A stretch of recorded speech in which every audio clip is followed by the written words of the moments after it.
There we are. Two wild and crazy guys. Remember that, Yeah, Chris? yeah, yeah. Two wild and crazy guys. That'd be us. Yeah, there you go. We need to lighten things up a little bit. Steve Lord Martin. knows. Steve Martin, I two forget who else, wild. and then was Dan Aykroyd Yep, was on him too. Those were the two wild and crazy guys. Yeah, with their leisure suits on yeah. Saturday Night Live, back when actually Saturday Night Live was a show. Hey, we're back. Hello. Good to see you, Sarah Miller. Thank you for joining in. I know that this takes a little while once we go live, that the audience builds a little bit.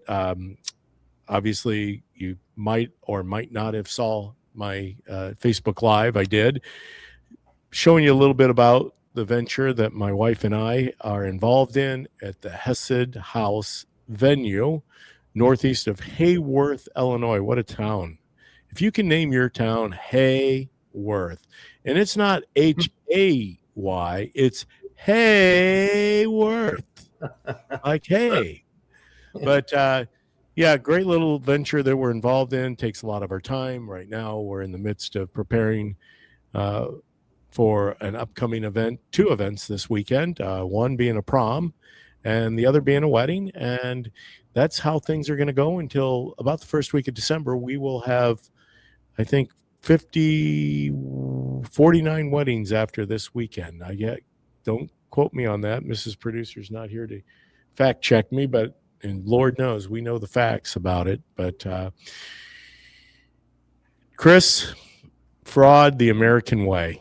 Um, Obviously, we anticipated having a special guest on today from the Darren Bailey's campaign, Bailey Delmar campaign, Kenneth Woodard, who's been on the show before, newly completed his license for the state board or his bar exam. He's a licensed attorney. We thought we'd be covering a little bit about election fraud as it pertains to the Mississippi case and the rulings, but they are slow to roll, which basically is the title of the show. Chris, have you ever remembered in modern time that so many people are basically they fly in the face of law and justice, law and order, and yet no one, very few, especially those high profile people, suffer any backlash or consequences? Have you ever remembered a time like the one that we see right now? No, well, here's where I think the problem is I think that people have observed this behavior, but they keep it in their back pocket to use when they need it. So, like the whole Swalwell issue, people knew that he was a bad egg for a number of years, probably a decade now, and maybe more than that.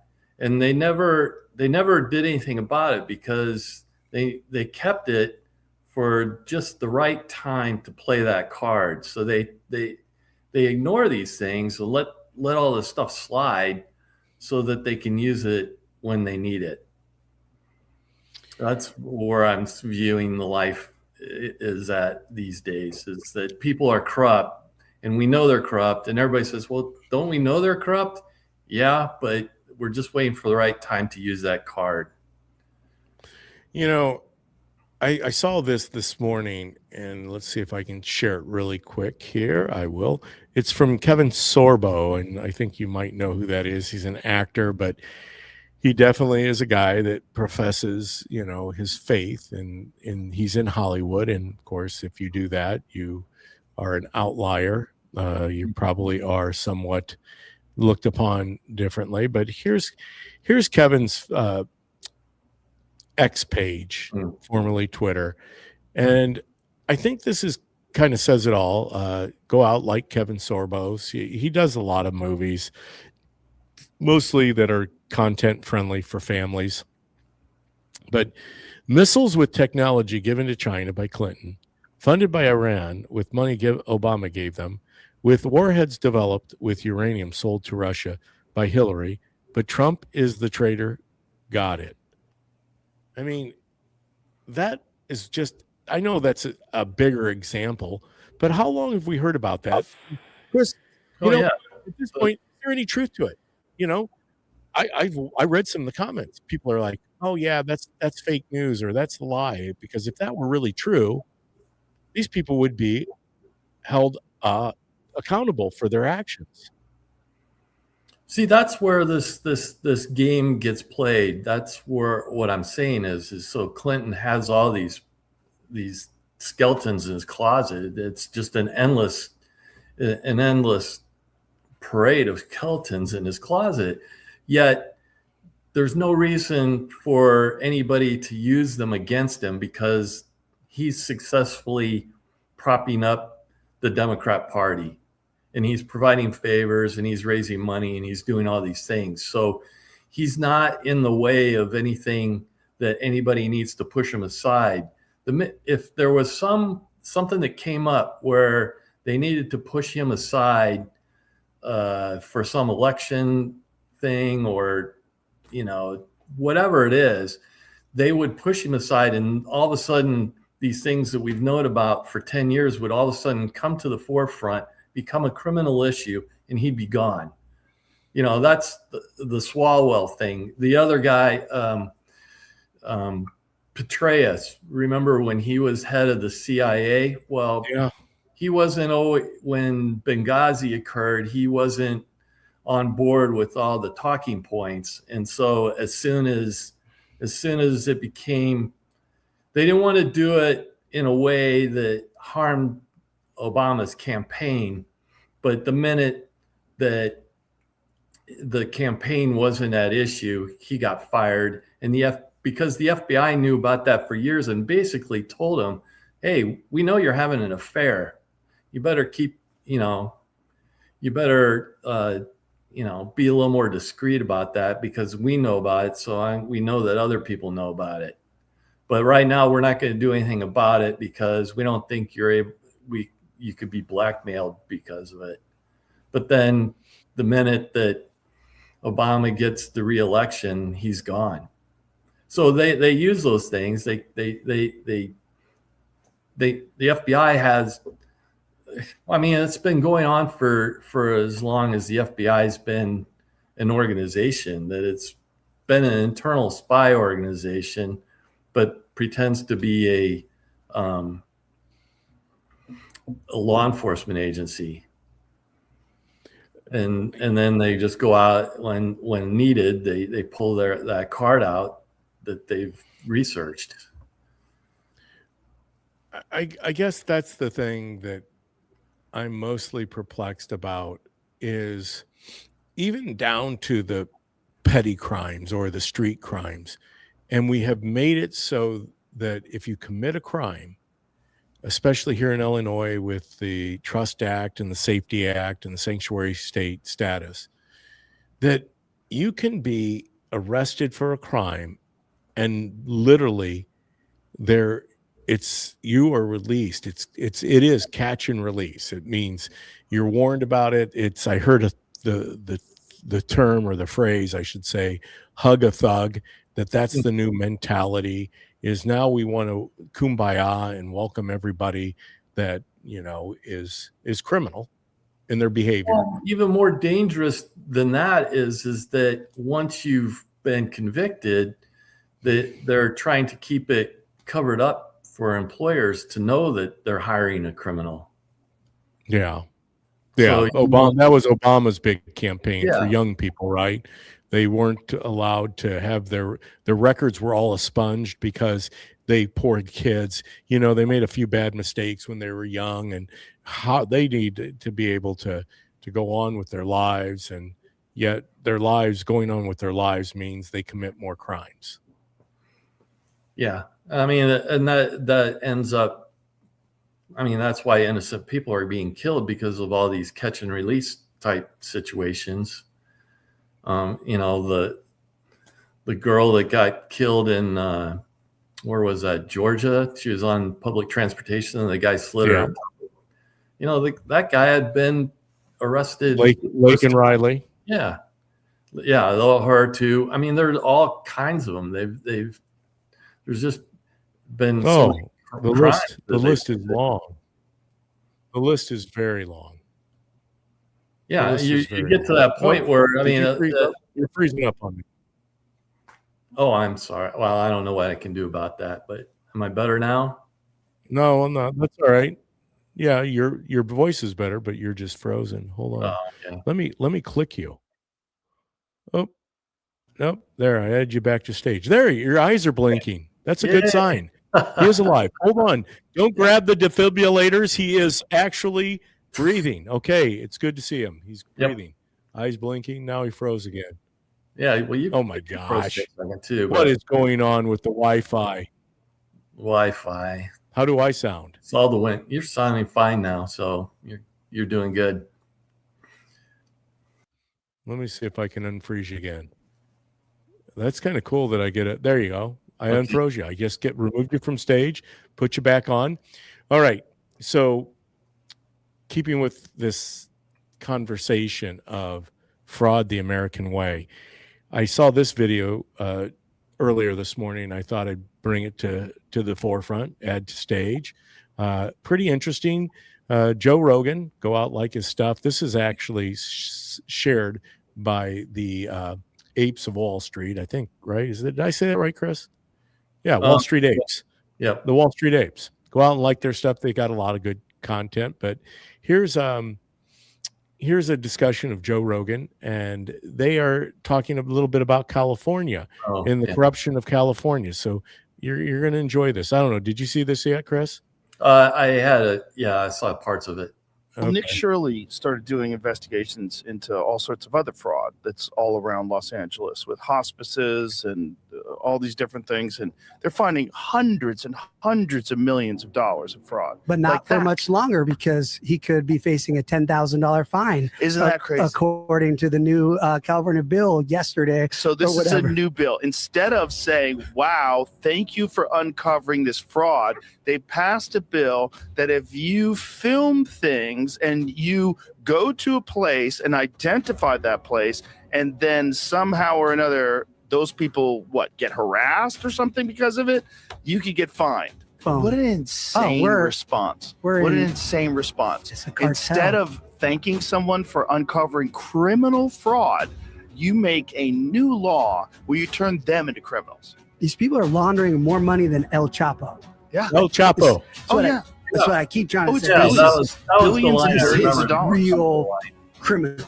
Like the Gotti, all these people we used to think were mobsters at the Italian shops back in the day, they couldn't even comprehend what's going on right now. They couldn't even comprehend. Well, it's more than El Chapo. Oh, El Chapo, Chris. El Chapo, yeah.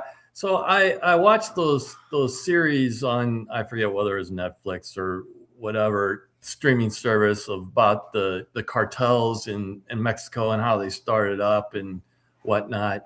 And it reminded me of kind of how robbing banks was actually technically feasible back in the 1900s, because you could outrun the police, because the next town over didn't know that you had robbed a bank in the town next to them, because the police had no way to communicate to the next town, and they could never coordinate any of that stuff. So you had these bank robbers, and the notorious Dillinger and people like that were able to just rob banks all over the country because they could just move on to the next place. But then there's a movie where Dillinger is talking with some of his other criminal buddies, and they've moved on to gambling as their business. And they tell him, well, that's because the bank robbery business is dead. They can call ahead and find you. And of course, that's what ends up happening, is he gets caught but when I watched that story on the cartels, that was more about 80s technology and maybe early 90s. But now we have satellites we can see from the sky. You can't hide a massive 1,000-acre pot farm from the sky. And so it's easy. It's easy. We know where all that's at. We just choose not to do anything about it. And now it's even worse. We're with the the technology and artificial intelligence and modeling that we do, Elon Musk was able to come in and pinpoint where there was fraud, because it's obvious when you have one doctor getting thousands of patients. That's an exaggeration, but hundreds, way more than any one person can handle. And it's all part of that, fraud for Medicare and stuff. You can easily see that we just choose not to do anything about it. And and it's just being used to fund the Democrat Party. We see that. And it's being used to fund Somalia.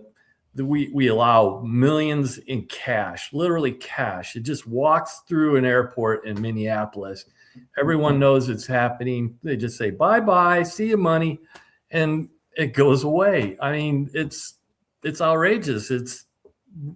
They just slap it in your face and say, just keep paying your taxes. We need this money to go to whoever we're deciding it goes to. It's outrageous. I'm pulling up that.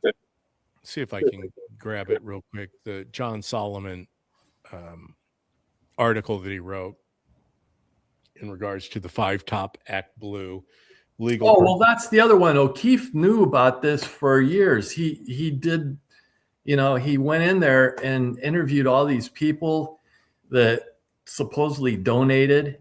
And when you match up their donations to the amount of money that they've made, they're donating more than they make. And it's outrageous, that kind of influence.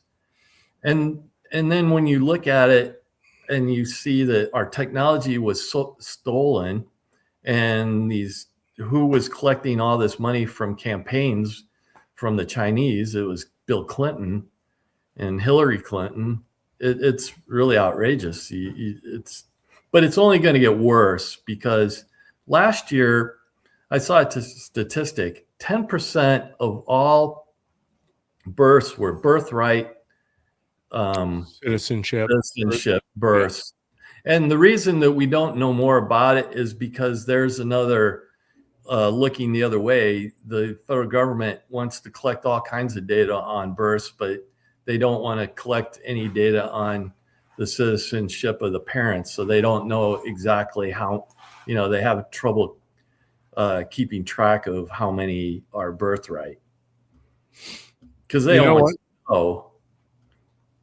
I have learned one thing. I'm cruising John Solomon's True Social page. Since you sent me the article on Act Blue from John Solomon, well, what's going on with that they've posted 50 times on John Solomon's page. But and real quick, because I think you said something that was important. I was thinking about it, Chris, coming into studio today. We have the best of the best of the best technologies.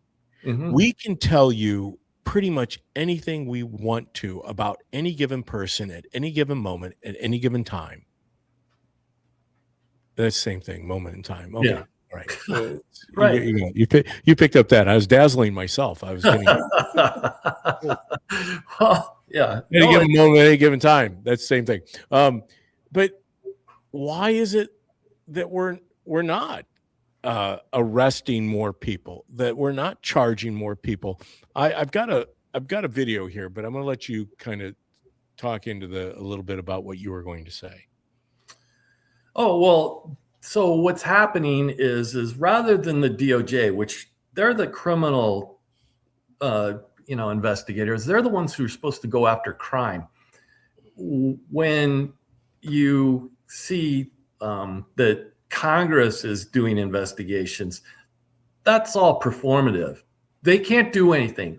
Even if they find the worst possible crime while they're doing their research, they have no ability to arrest. For their hearings, people in congressional hearings under oath are just basically debasing themselves, defrauding themselves, defrauding Americans.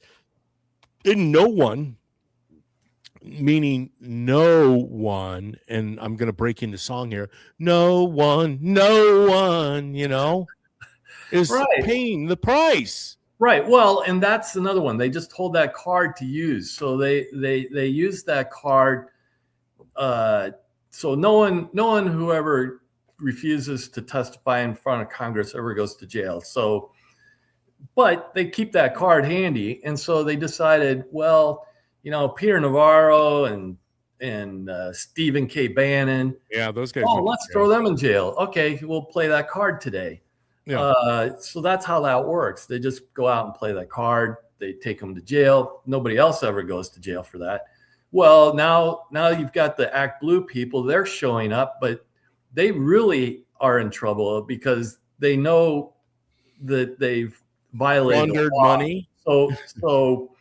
So when they go in front of Congress, they're pleading the fifth. So Yeah. what was it? Why? 5 of them. Why would I incriminate myself? I was paid to commit these crimes and paid very well. And I know that somebody will pay to get me out of it. There are enough liberal justices out there in the court system that will find some loophole like they did for James Comey to get everything thrown out.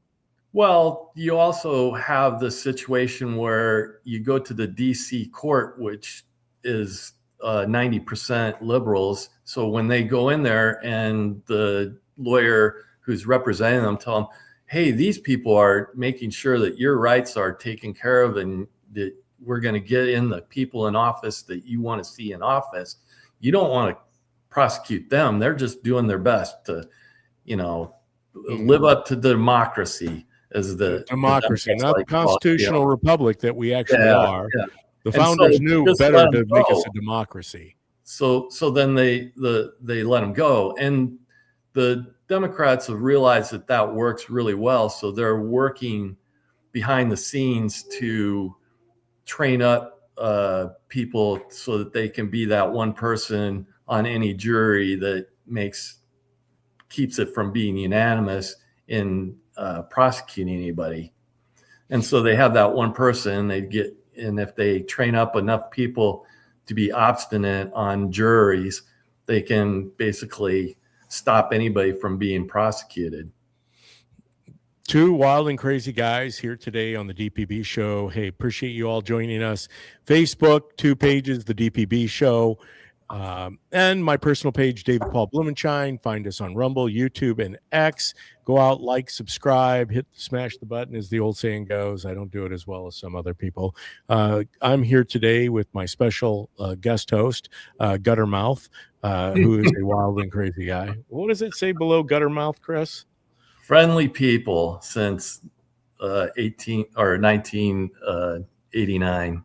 Okay. What's the background on the Guttermouth, Chris? Okay, Guttermouth is a punk band that I went and saw at the Castle, and and the funny thing How old about were you when you went and saw the punk rock band, Chris? yeah, we saw. Did Sue go with you? Oh yeah, she did. So, and the funny thing I could was, see Sue. Did she put her hair up in ponytails or little pigtails and no, pop her head? we tried to avoid the mosh pit, and the thing about it was they didn't do a very good job of advertising for it. And when I was in high school, I used to be into all these punk bands, so we decided to go to it, and the audience was it wasn't well attended, so there were probably 30 to 50 people there, and so we really stuck out. So the bands would literally call out Sue and I and say, "You guys are going to be in trouble when Guttermouth comes out. He's going to rip you."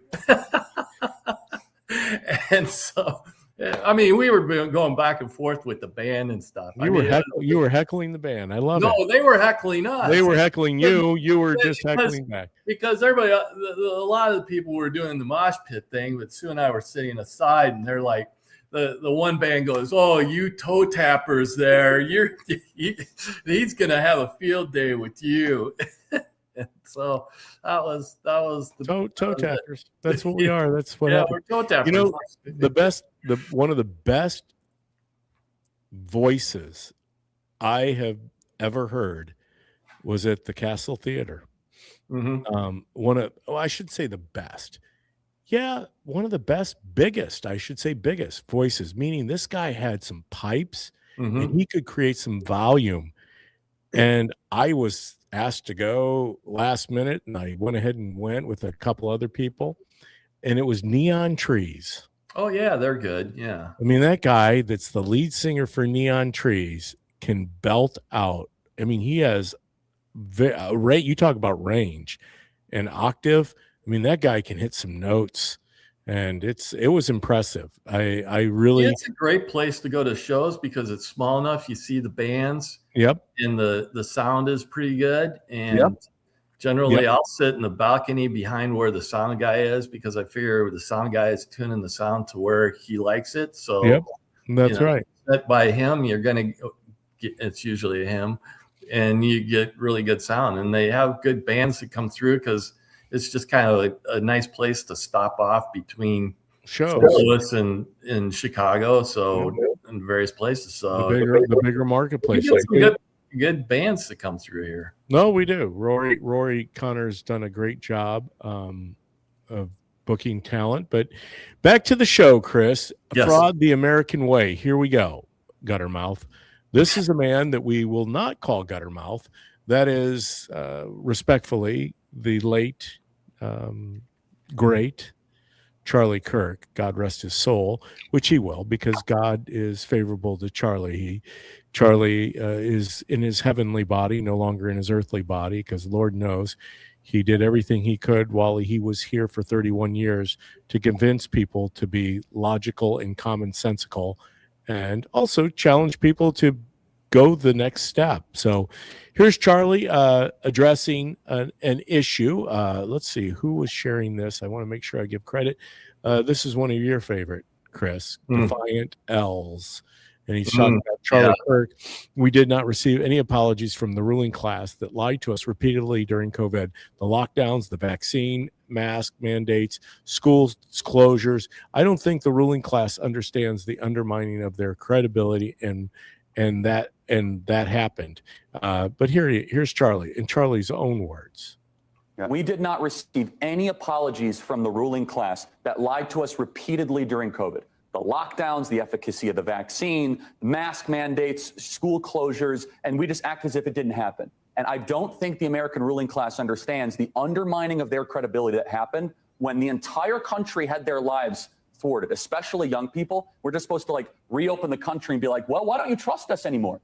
Well, it's because, the Hunter Biden laptops, Russian disinformation, 50 intel operations signed this letter. No, and I'm making a good point here because there was no contrition. That's just one example. And again, I could go one after the other. No. I would say that actually COVID, to me, I mean, this is actually generational, is actually very much like the 2008 crisis in a way. Okay, that spawned Occupy Wall Street. This has sort of spawned a different sort of political. You want to do Russia collusion? Do you want to do the laptop? Do you want to do? I mean, take your pick on the way things are covered in this country. All I'm suggesting though is this full-on, constant relitigation of what took place in the past, as opposed to a clear-eyed view of what's happening now. I would just interject respectfully that it's not just relitigation. First of all, no one was held accountable largely for what happened. That's why I said it's sort of like 2008, because a lot of people thought all those bankers were supposed to go to jail, frankly. Well, and honestly, there should have been, I think there should have been some administration of justice. That's a separate issue. I was young at the time. I can only speak about what we're living through now. And a lot of the COVID injustices we are still seeing today with younger people and their ability to own homes, with the inflation that President Trump is trying to fix that was inherited by Joe Biden. So what I'm getting at, and I know a lot of the C-suite of America watches this program, they might understand where is this populist fervor coming from, is that you have missed the mark on so many of the core proclamations you made to the American people. Explain the to last me, 5 years. So one of the things I differ with is the whole idea that no one suffered. The people that in 2008, the bankers and the people didn't suffer. So there are a lot of people that, worked for those companies and their stocks were worthless. Yeah. And so they did pay a price. They didn't go to jail, but they did pay a price. And the other thing Well, that's that guy obviously is not on the same page as Charlie Kirk when it comes to looking at his worldview is a little different.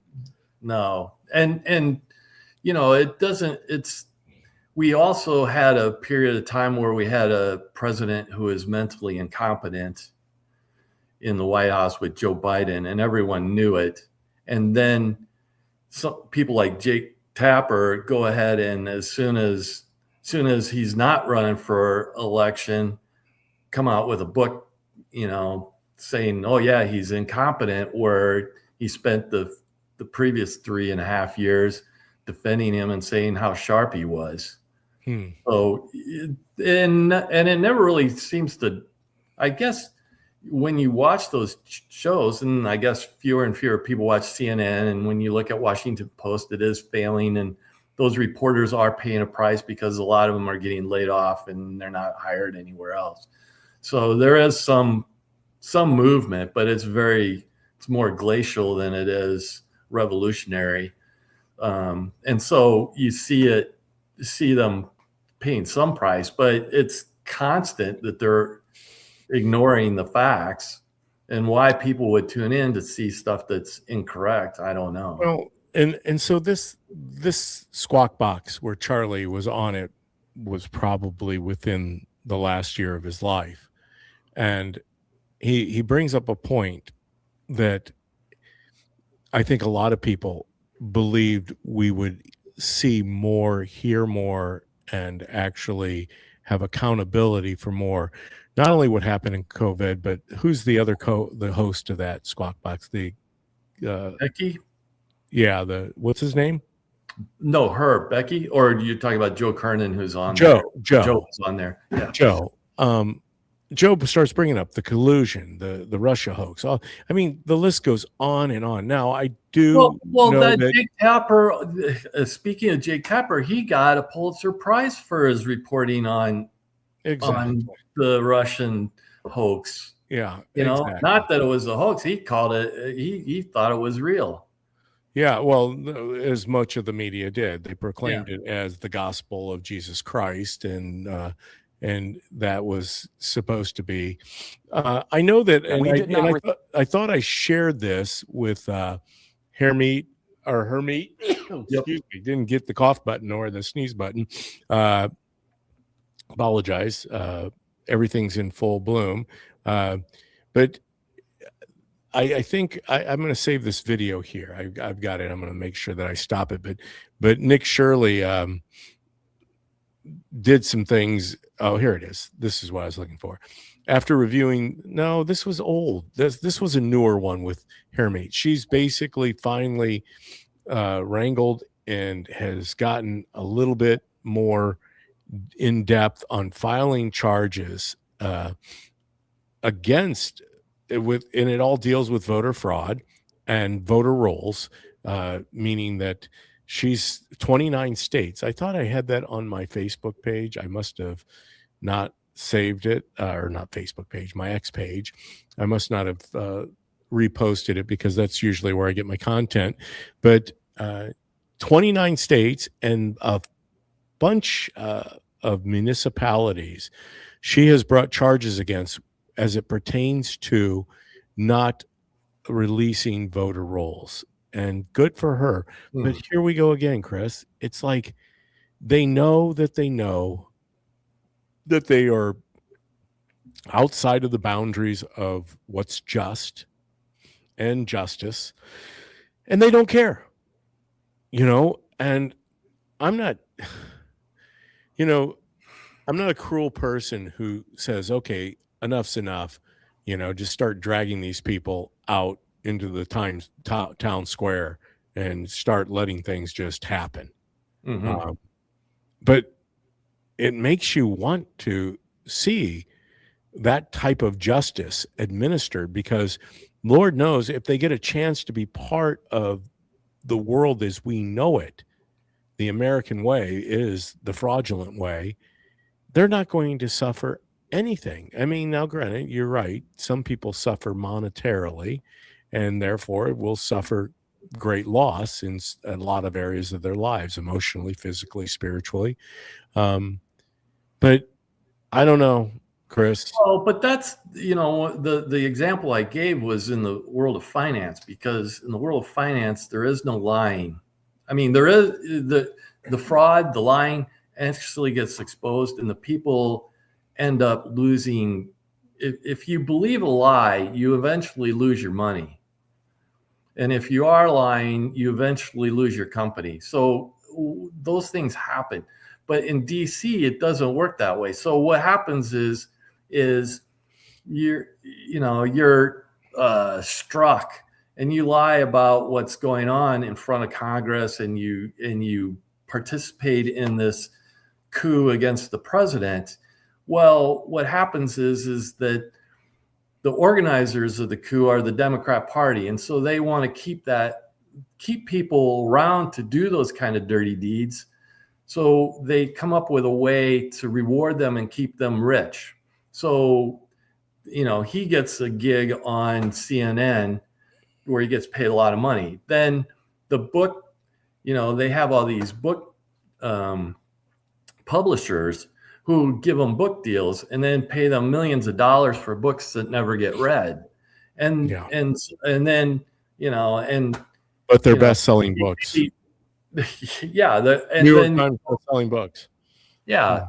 So they have all these ways to reward this bad behavior, and if no one ever goes to jail over it, then there's never any stopping it, because it works.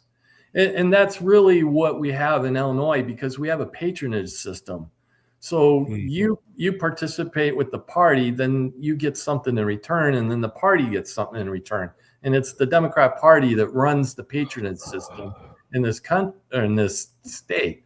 And there's basically a patronage system on the Democrat Party. Not everybody participates, and it's not as uniform as it is in a state like Illinois, where the control of the Democrat Party is so uniform.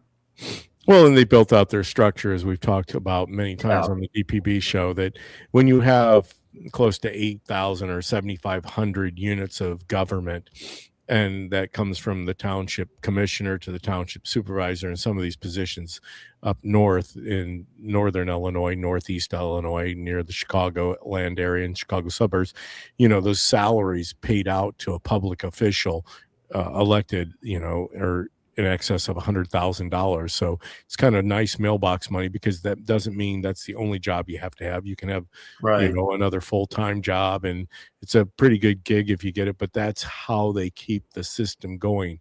The Chicago way, the Democrat machine, Madigan rules, whatever you want to refer to it as. Well, Kamala Harris, that was her method for moving ahead in the state of California.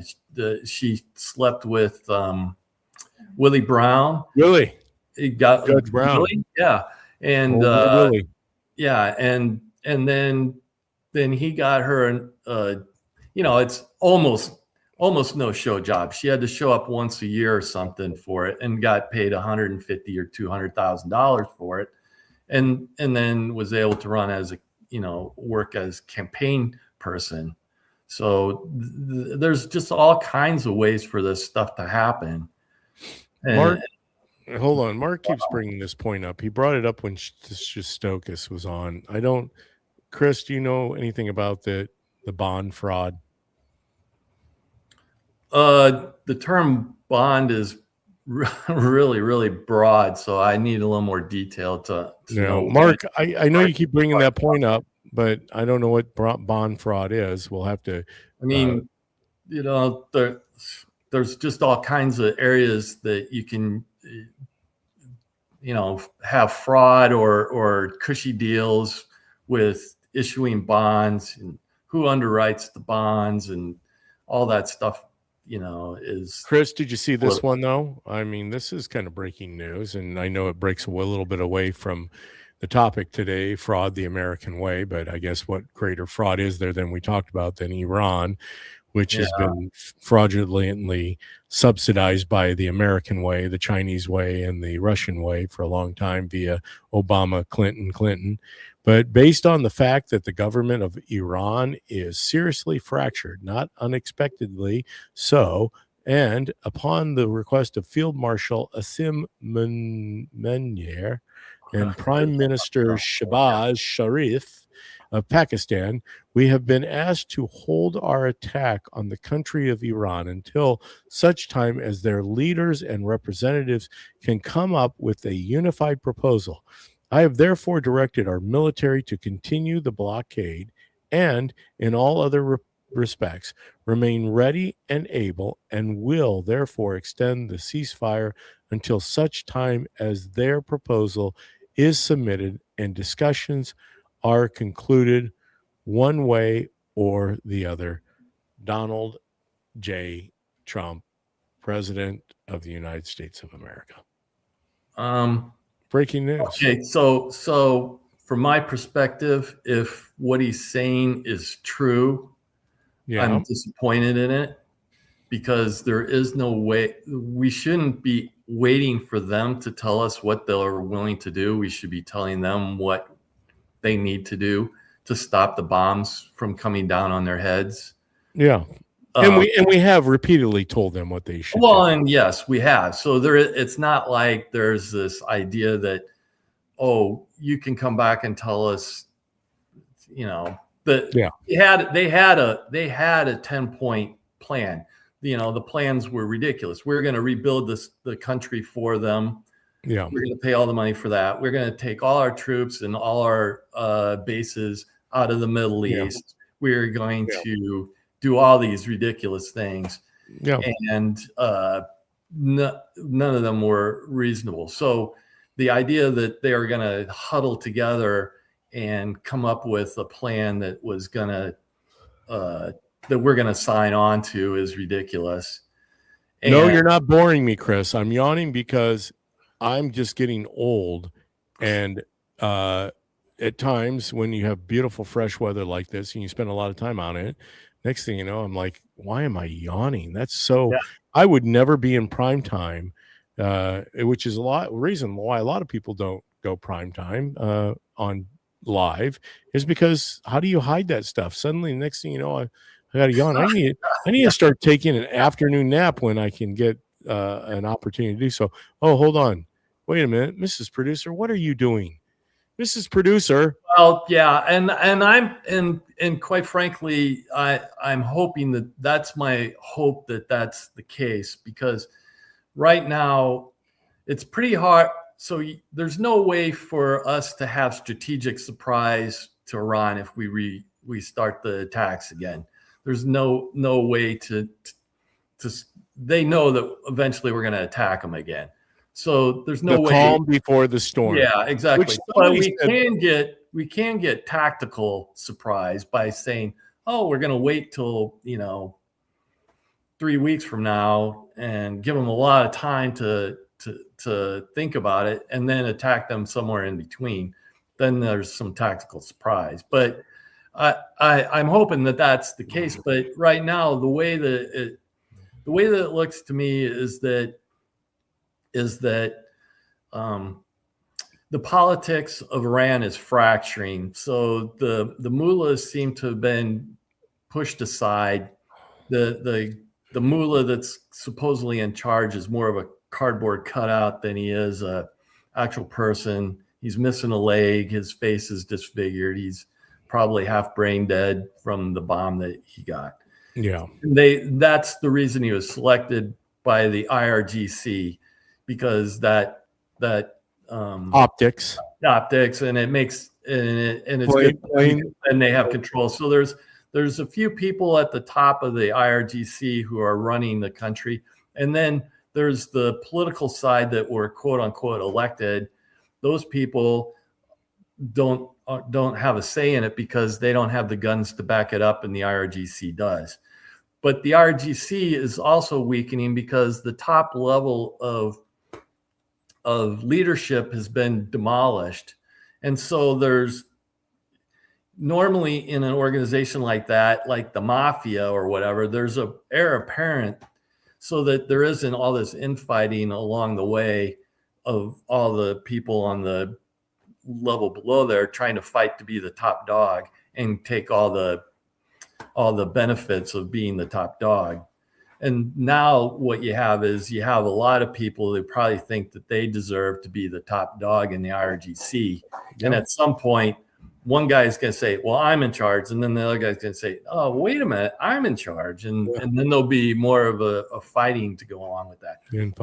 But the thing about Iran too is that they have a separate army that's not part of the IRGC, and they get treated poorly by the IRGC. And I don't know how much they're getting paid or whether they're getting paid at all. So when you look at the rank and file members, they're starting to disappear and desert their position.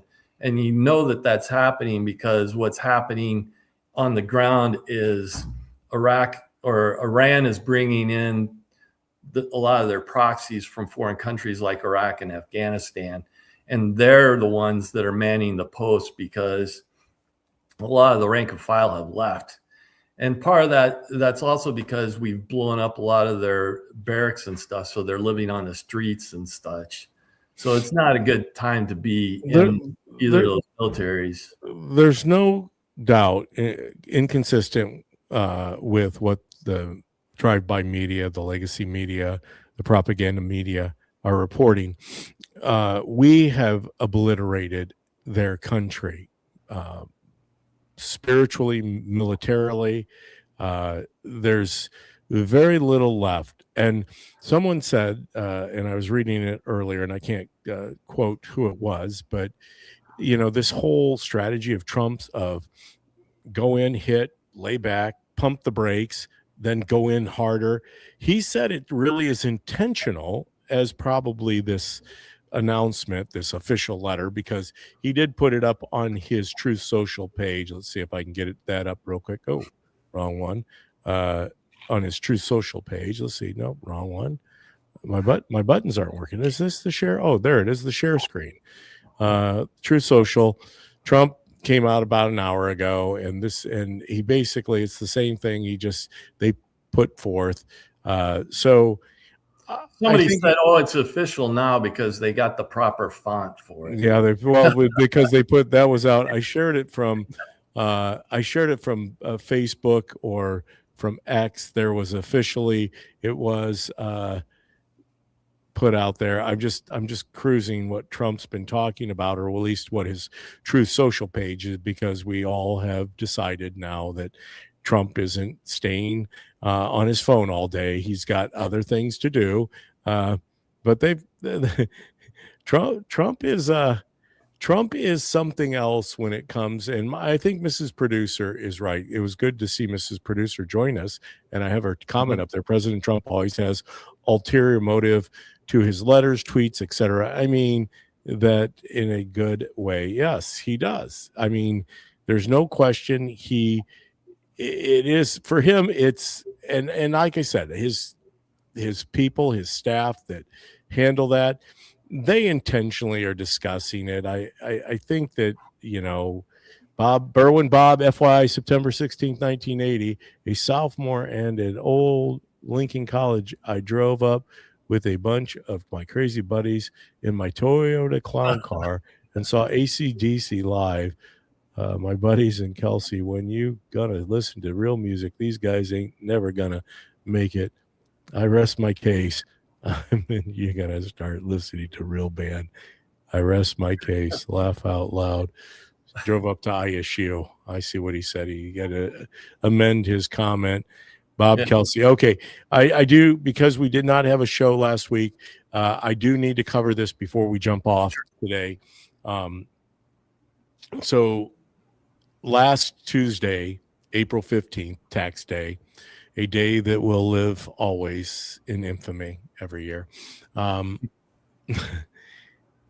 We selected a new Illinois Central States Committee, and one of the individuals selected out of the 4th Congressional District was our friend Berwin Bob Kelsey. So we're honored to have Bob Kelsey, Berwin Bob, because he defied all odds in a very staunch establishment, Republican, Democrat, Republican, whatever those folks are up there.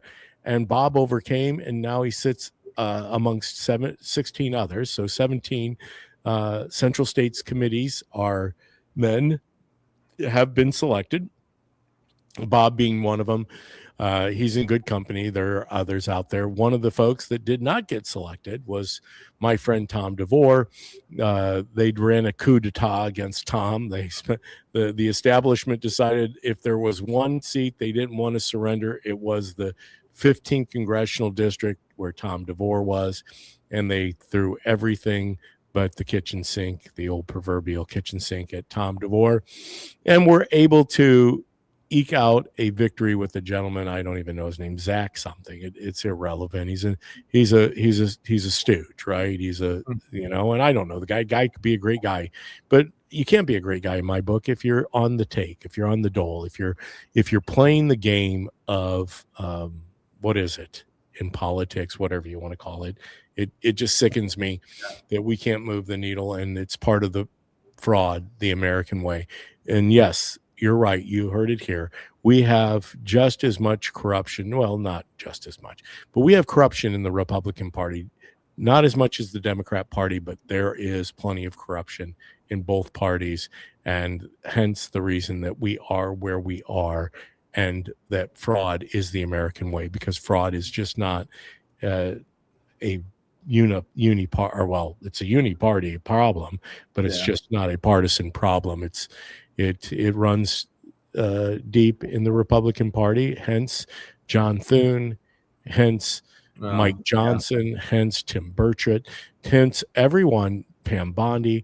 I mean, all of this is starting to really just sicken, I think, most of us who have to go to work every day, or at least in Chris's case, show up to Christmas parties now dressed up in his favorite garb, because he has earned the ability, or earned the right to be retired, which is a right for people like Chris, because you work hard. You deserve retirement.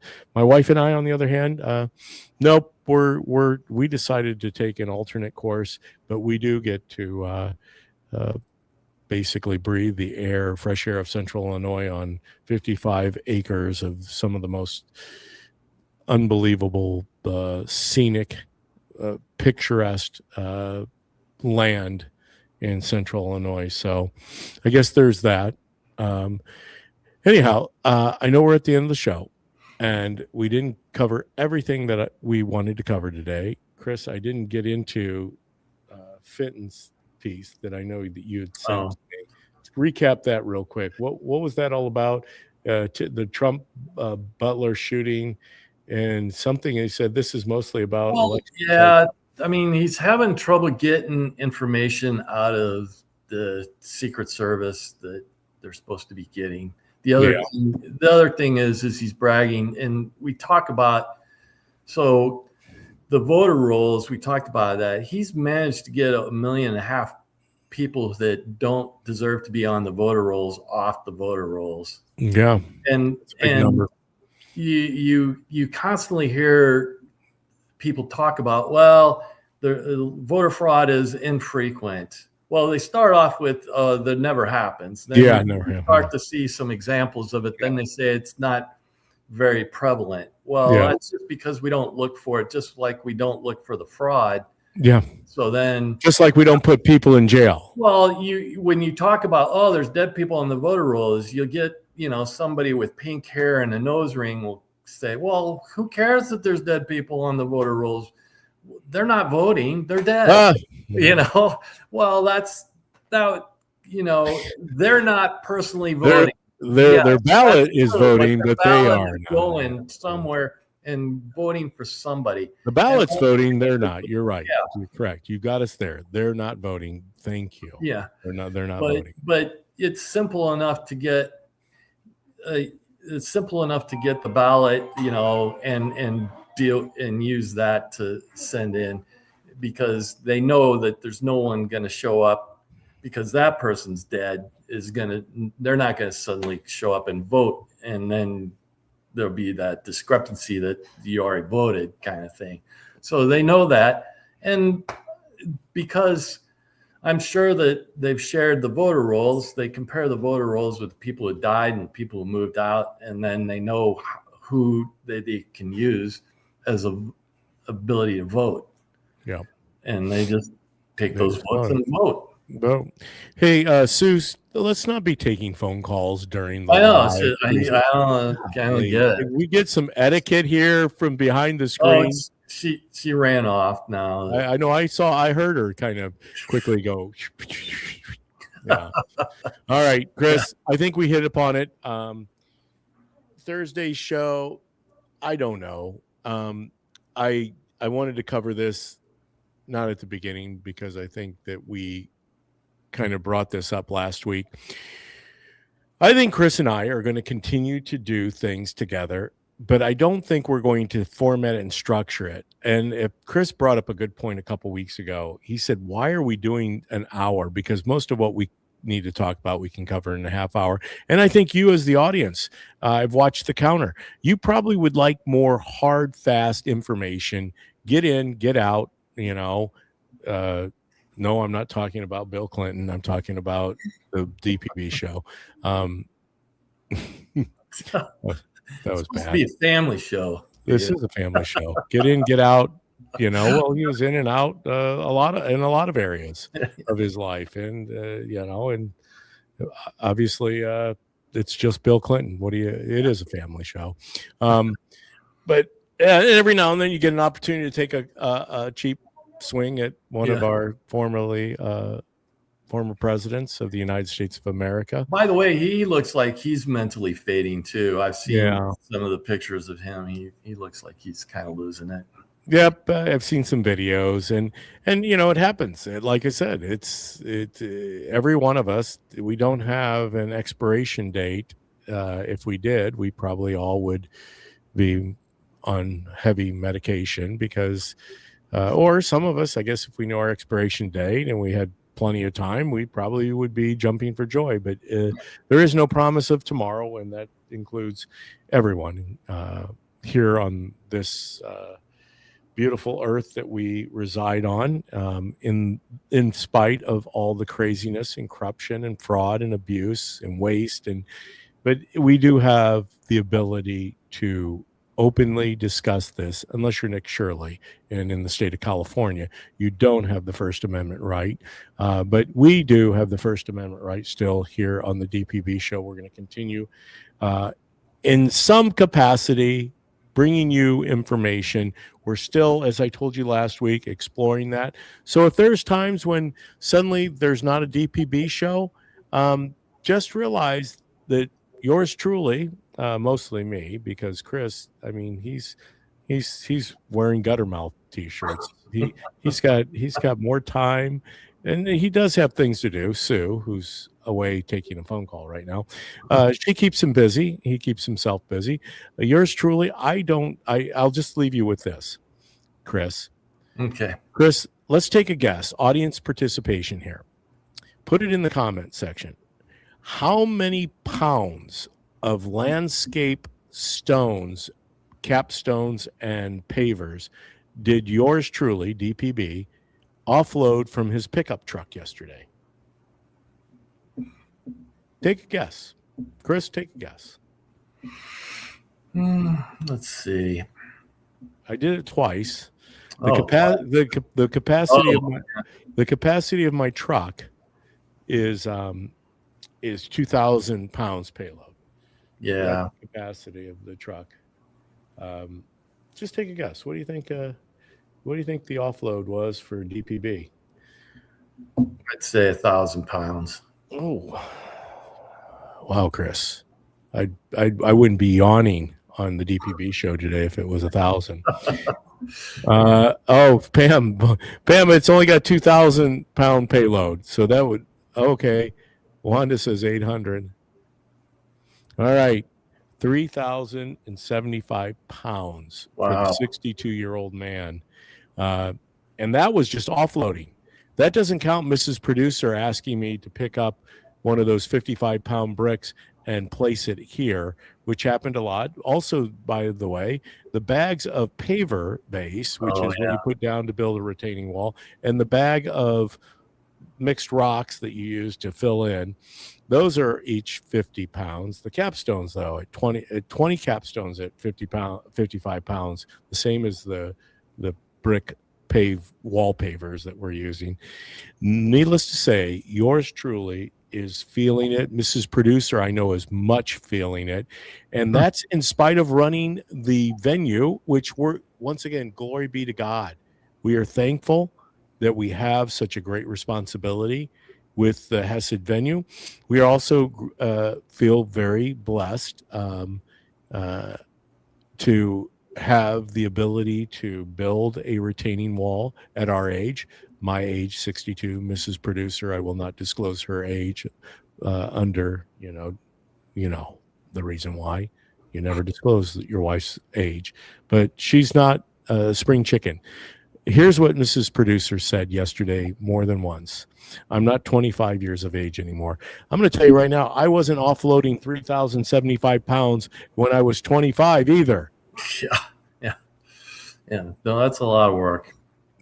A lot of work. So we're going to get back to work. I've got a wall still to build. Contrary, I'm kind of like Trump. I'm building that wall. And Mexico is not paying for it, Chris. I've seen my bank account.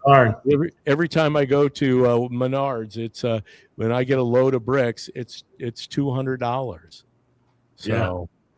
But I am building a wall at the DPB Hacienda, I should say, the Mr. and Mrs. Blumenschein Hacienda. So, all right, Chris, let's wrap her up. Quick little prayer. Thank you, God, for this day. Thank you for this time. Thank you for the subtle reminders of life and what truly is meaningful. All this is noise, including the fraud. The fraud's been going on since the beginning of time. Waste, fraud, abuse, all has been part of the fabric of the American way. Unfortunately, right now, Lord, you see how bad it is. We ask for your intervention. Shed the light so bright through people like Nick Shirley and others that people that they're exposed to a level, whether they go to jail or not, that's not the problem. What needs to stop is the way that so many are suffering because of the injustices here in this world. We know that you're a God of grace, a God of kindness, and a God of love, and we thank you for that. And we thank you in advance for you solving these issues that we know that we've tried to solve, and unfortunately, they don't get solved. So thank you, Lord. Amen. Hey, one last thing. Go ahead. Everybody, just like everybody says, there's no voter fraud. People also used to say, well, you can't just balance the budget on waste, fraud, and abuse. I think that at this point in time, we've proven that you can balance the budget just by eliminating waste, fraud, and abuse. I think not only could we balance the budget, I think we could pay down the debt. I think we could pay down the debt significantly in a matter of 10 years, just based on fraud, waste, and abuse, or frayed, want, and abuse, whatever that is. DPB, get off of the show because you need to go home and take a little siesta. But first, I got to grill burgers first, though, Chris. All right. Well, all right. Sounds good. We will. You know what? I'm just going to leave it at this. I heard this from my very wealthy brother-in-law, former brother-in-law. He said, "We'll see you when we see you."